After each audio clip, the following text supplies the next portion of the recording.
नमस्कार दोस्तों, success study Baloda YouTube channel में आपका स्वागत है। आज के इस वीडियो में हम कक्षा 8 की इंग्लिश रीडर का लेसन 3 द अनग्रेटफुल ज्वेलर की एक्सरसाइज का दूसरा पार्ट हल करने वाले हैं। तो चलिए शुरू करते हैं हम आज का वीडियो। लेसन 3 का एक्सरसाइज का पार्ट जो है ना, वो आपको मैं उपलब्ध करवा चुका हूं। अब सेकंड पार्ट में उससे आगे के प्रश्न हल करेंगे। तो इसके अंतर्गत आता है लेट्स लर्न, आओ सीखें। Given below is a story, नीचे आपको एक स्टोरी दी गई है। The articles are missing in it, इसमें आर्टिकल नहीं है। Use appropriate article to fill in the blanks, आपको क्या करना है कि जो खालिस्तान दिए गए हैं, इन खालिस्तान में, इन ब्लैंक्स में उचित आर्टिकल फिलअप करना है। अब देखिए, हर भाषा की अपनी एक विशेषता होती है, पहचान होती है ना। तो यहां पर क्या है, इंग्लिश में आर्टिकल होते हैं, ठीक है, अन्य भाषाओं में नहीं होते हैं। तो आर्टिकल जो होते हैं इंग्लिश में 3 होते हैं, ए, एन और द, जो कि आपके कोर्स में है, ठीक है ना। अब इनका प्रयोग कहां करते हैं, यह मैं आपको संक्षिप्त में बता देता हूं। इसका प्रयोग करते हैं सिंगुलर नाउन के पहले। आर्टिकल का मतलब होता है अग्रपद, यानी ये नाउन के पहले आते हैं, क्लियर है, ठीक है। तो जिसमें सिंगुलर नाउन होता है उसके पहले आता है ए, है ना। एन कहा आएगा, ऐसा नाउन, ये भी होगा सिंगुलर, बट उसका साउंड जो है वह वावेल से स्टार्ट होना चाहिए, साउंड वावेल होना चाहिए, है ना। लेटर कुछ भी हो सकता है, लेकिन ऐसा शब्द, ऐसा वर्ड, ऐसा नाउन जिसका जब उच्चारण करें तो उच्चारण वावेल से शुरू होना चाहिए। तो वहां पर आता है एन, जैसे एन एलिफेंट, है ना, क्या जगह एन एलिफेंट, एन एग, इस प्रकार से, ठीक है। अब द का प्रयोग क्या करते हैं, जहां पर स्पेशल कोई चीज होती है, विशेष होती है, या कोई चीज निश्चित होती है, तब द का प्रयोग करते हैं।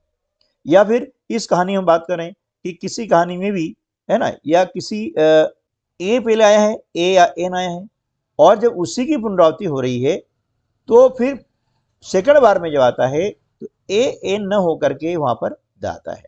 कैसा, इसमें हम जो है सीखने का प्रयास करते हैं और समझने का प्रयास करते हैं। One day a cat climbed up a tree, है ना। ट्री क्या है, सिंगुलर नाउन है, तो क्या आया ए। कैट सिंगुलर नाउन है, इसलिए आया ए, ठीक है ना। Since it was sick it could not climb down itself, it mewed and mewed, there lived an elephant. देखिए, एलिफेंट में जब बोलते हैं एलिफेंट तो ए ध्वनि आ रही है, और ए ध्वनि किसकी है, वावेल की है, इसलिए यहां पर लगाया है एन, क्लियर। ये आपको ध्यान रखना है कि जिस नाउन की ध्वनि यानी साउंड वावेल होता है, पहला साउंड वावेल होता है, उसके पहले हम लगाते हैं an. At a near by place it was a good friend of the cat. अब देखिए, यहां कैट के सामने हमने लगाया था ए, क्लियर, ये आर्टिकल ए लगाया, लेकिन इस कैट के सामने हम क्या लगाया, द।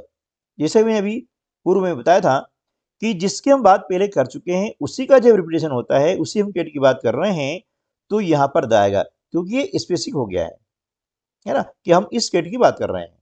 ओके, चलिए next. It heard the cry of the cat it ran fast to help the cat, है ना, क्योंकि बाद में जब जितनी बार कैट आएगा उसके पहले हम द लगाते हैं। Without climbing up the tree the elephant caught the cat in his trunk and brought her down, ठीक है, ऐसा समझे ना। तो इस प्रकार से हम आर्टिकल का प्रयोग करते हैं और एग्जाम में भी इसके प्रश्न आते हैं। तो ध्यान रखना है कि ए और एन का प्रयोग हम क्या करते हैं, सिंगुलर नाउन के सामने, है ना, ए एन और ए क्या करेंगे, सिंगुलर जो नाउन आपकी होती है उसके सामने इसको लिखा जाता है। और एन का प्रयोग वहां करेंगे कि जब उसका फर्स्ट साउंड जो होता है, ध्वनि होती है ना, फर्स्ट ध्वनि किससे होती है, वो वावेल से स्टार्ट हो। किससे स्टार्ट हो, वावेल से, ये आपको ध्यान रखना है। और द जो स्पेशल कोई चीज होती है, स्पेसिफिक होती है, विशेष होती है, या जिसका वर्णन पहले हो चुका है, डबल में उसका वर्णन हो रहा है, तो वहां पर द का प्रयोग करते हैं। चलिए next, fill the missing words with the proper degree of the adjective, है ना। अब यहां पर क्या है, ये एडजेक्टिव है। एडजेक्टिव यानी ऐसा वर्ड होता है जो नाउन, है ना, नाउन या प्रोनाउन की विशेषता बतलाता है, उन्हें क्वालिफाइज करता है, ठीक है ना। तो एडजेक्टिव जो होते हैं वे किसी की गुणवत्ता, किसी के गुण को प्रकट करते हैं और ये नाउन के कहलाते हैं। अब इस एडजेक्टिव की 3 डिग्रीज होती हैं। कौन सी, पॉजिटिव डिग्री, कंपैरेटिव डिग्री और सुपरलेटिव डिग्री। साधारण जो वाक्य बनाते हैं, एक व्यक्ति हम बात करते हैं, तो वहां पर पॉजिटिव डिग्री का उपयोग किया जाता है। लेकिन जब दो व्यक्तियों के बीच में या दो वस्तुओं के बीच में हम तुलना करते हैं, है ना, तो वहां पर कंपैरेटिव डिग्री का उपयोग किया जाता है। और जब हम एक समूह में सबसे अच्छे की हम बात करते हैं, श्रेष्ठ की बात करते हैं, उत्तम की बात करते हैं, तो वहां पर सुपरलेटिव डिग्री का उपयोग किया जाता है। ये 3 डिग्रीज हैं, इन 3 डिग्रीज हमें याद होनी चाहिए।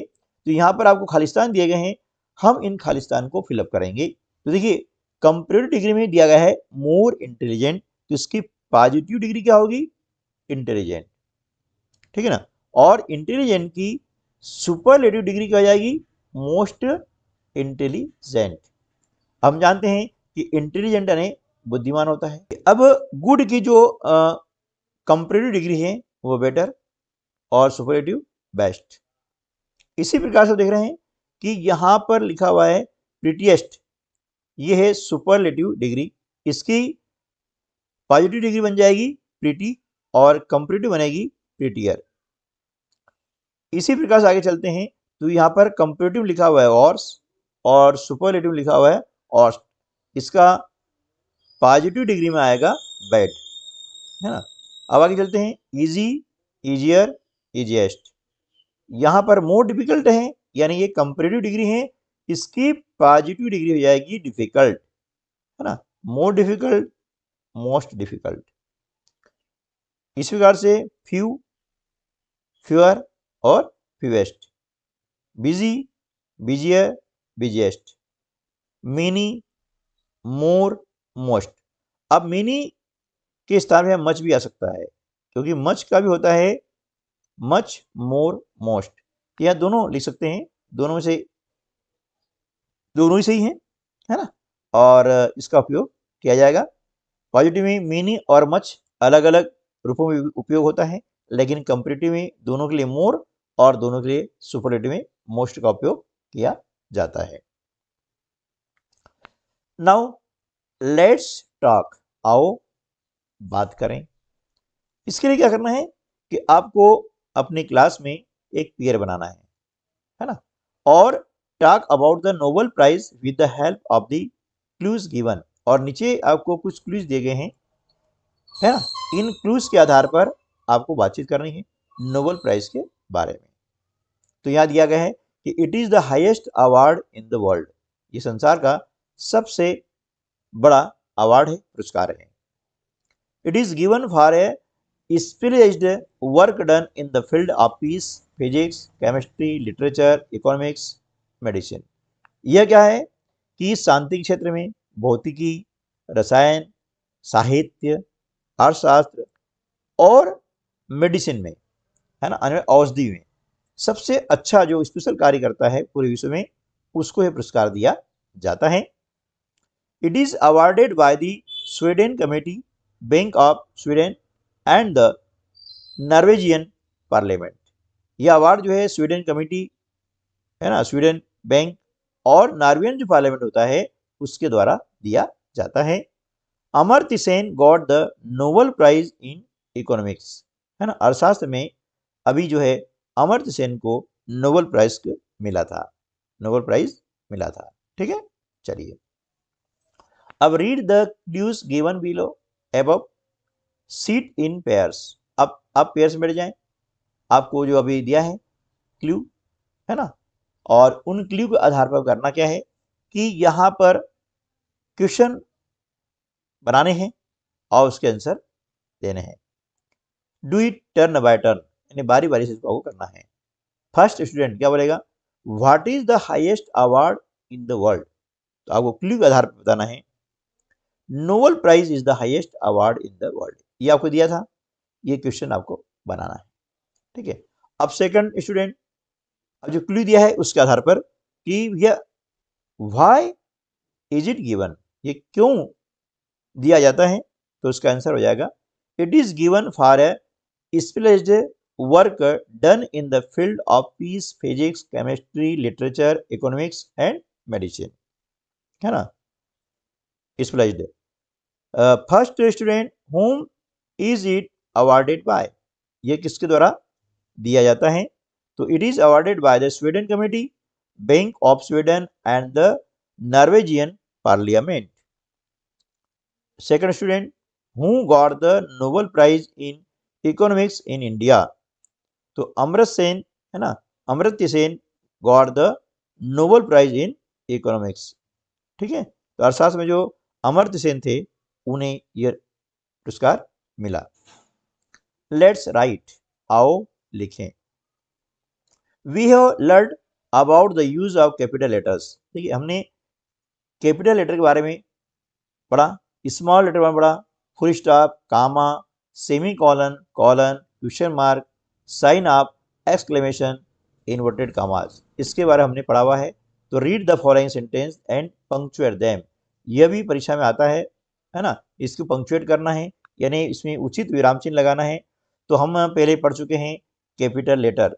आप कैपिटल लेटर का उपयोग कहाँ करेंगे, जब वाक्य स्टार्ट हम करते हैं, सेंटेंस स्टार्ट करते हैं, तो सेंटेंस का पहला अक्षर हमेशा कैपिटल आता है। किसी व्यक्ति स्थान का नाम आता है तो उसका पहला अक्षर कैपिटल आता है। किसी नदी, पहाड़, है ना, का नाम आता है तो उसका पहला अक्षर कैपिटल ही आता है। ठीक है ना, ये हमने सीख लिया है। फुल स्टॉप कहाँ लगाते हैं, जब हमारा सेंटेंस पूरा हो जाता है उसके बाद में लगाया जाता है फुल स्टॉप।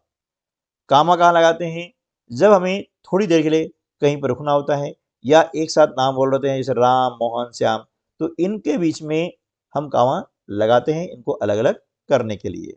ठीक है ना, जब कामा से ज़्यादा हम थोड़ा रुकते हैं उसको बोलते हैं सेमी कॉलन, यानी अर्धविराम। ठीक है ना, क्वेश्चन मार्क प्रश्न के अंत में लगाया जाता है question mark. Sign of, exclamation, जब हर्ष होता है, विषाद होता है, दुख होता है ना, आश्चर्य होता है, तो ऐसे सेंटेंस जब हम बोलते हैं या लिखते हैं तो उसके बाद में इस चिन्ह का उपयोग किया जाता है। और इनवर्टेड कामा, इसका उपयोग वहाँ करते हैं जब किसी की बात को ज्यों की त्यों लिखी जाती है ना, या फिर कोई यूनिवर्सल ट्रुथ होता है तो उसके लिए हम जो है इन्वर्टेड कामा का उपयोग करते हैं और वह इसके अंदर लिखते हैं। तो चलिए, इस चार्ट में आपको मैंने समझाया है, इसी डिटेल के लिए अलग से वीडियो हम बनाएंगे, तब देखेंगे इसमें और इसके क्या क्या उपयोग हैं। अब यहाँ देखें, Seema says they will leave for Mumbai. अब यहाँ के देखिए क्या करना है कि इसे हमें पंक्चुएट करना है इस प्रकार से। अब देखिए ये सीमा है ना, का एस छोटा है, यहाँ हमें लिखना है बड़ा, ध्यान रखना है। क्यों कि नाम का पहला अक्षर होता है कैपिटल। दूसरा नियम क्या है कि कोई भी सेंटेंस हम शुरुआत करते हैं तो उसका फर्स्ट लेटर होता है कैपिटल, ये लिख दिया। फिर सेज दे, अब से के बाद ये लगाया अल्पविराम, और they will leave for Mumbai, Seema कह रही है तो उसकी बात को हमने जैसे तैसा लिखा है, इसलिए हमने लगाया इन्वर्टेड कामा, इनको बोलते हैं, है ना, ये स्टार्ट किया और यहाँ पर ये एंड किया, इसको बोलते हैं इन्वर्टेड कामा। और इसके अंदर जो फर्स्ट लेटर होता है वो होता है कैपिटल। देखिए यहाँ स्मॉल था ना और यहाँ लिखा कैपिटल। क्लियर, बस ये आपको चेंज करना है, ये आपको हो गया punctuate. Second, have you heard about missiles. अब ये क्या है, प्रश्न बन गया है। सेंटेंस का पहला लेटर, फर्स्ट लेटर होगा कैपिटल, देखिए ये हो गया। फिर कुछ नहीं करना है, आगे चलते हैं। तो जब भी कोई हेल्पिंग वर्ब सेंटेंस के सबसे पहले आती है तो वह बनता है क्वेश्चन, और क्वेश्चन के अंत में लगाया जाता है क्वेश्चन मार्क, ये लगाया गया है, इसे हम बोलते हैं क्वेश्चन मार्क, ठीक है ना। अगला सेंटेंस है व्हाट अ ब्यूटीफुल बिल्डिंग। अब व्हाट अ ब्यूटीफुल बिल्डिंग, इसके बाद में लगा हमने क्वेश्चन मार्क, ठीक है ना। अब यहाँ पर साइन ऑफ एक्सक्लेमेशन भी आ सकता है इस प्रकार का, है ना।